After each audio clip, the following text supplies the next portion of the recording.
All right, let's dive right into what is a truly profound philosophical showdown. We're breaking down the prologue of the two mirrors, and trust me, this is way more than just an argument.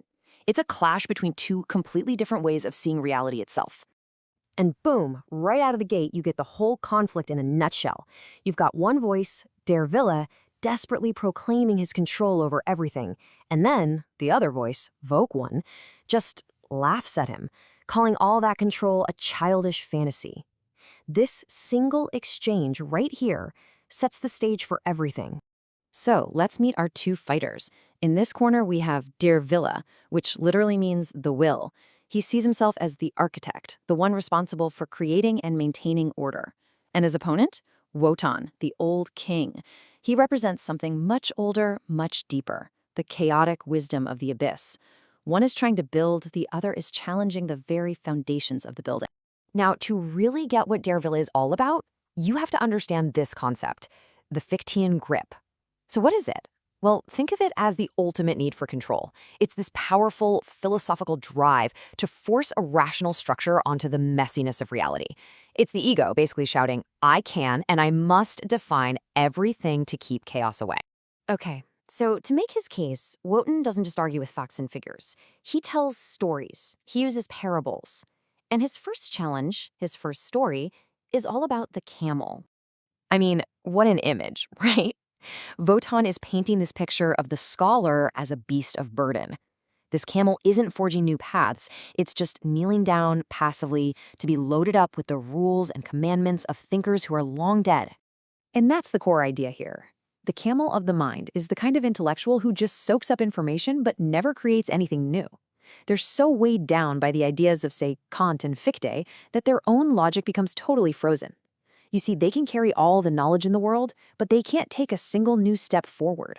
But Villa fires right back. He says, hold on, that burden is essential. He sees himself as the stabilizing force. He's arguing that without that collected knowledge, without that weight of history, there is no journey, no structure. There's just chaos, just sand blowing aimlessly in the wind. Wotan's not finished, not by a long shot. He argues that this journey has a next phase. After you've been the burdened camel, you try to become something more aggressive, the lion. And this is where Wotan's attack gets really sharp. He's saying, okay, you evolved. You went from just carrying duties to declaring your own will. You started saying, I will. But then comes the devastating punchline. Your power comes from books, not from a real fight with existence. It's all theory. And this brings us to this incredible metaphor, the paper shield. It's a will that sounds fierce. It sounds powerful. But Wotan's point is that it's flimsy, it's fragile, because it was born from ideas, not raw experience. It's like trying to block a hurricane with a piece of paper. Whoa, Villa's response is just immense. He completely rejects the idea that his power is just for show. He's not a circus cat. He claims his Fichtean grip is a cosmic force, something so powerful it can literally impose order on the stars themselves. This brings us to Wotan's third parable, and maybe the most striking one of all. It's the image of a man walking a tightrope, suspended high above a terrifying abyss. According to Wotan, this is the human condition. We're all on this incredibly dangerous journey, a crossing from what we are now, man, to what we could become, the Übermensch. And the rope itself? Well, that's just our own fragile will. So you can see the path laid out here. The past is behind us, the future is ahead, and we're stuck in this intense struggle right now. But here is Wotan's key critique. Villa isn't actually walking the rope, he's just balancing. He's so petrified of falling that he's forgotten that the whole point is to move forward. And down below, it's not just emptiness. There's an eye in the abyss, and it's watching. But here's the twist. It's not cheering for you to succeed. It's waiting for you to fail, to let go, to stop trying to balance and just explode.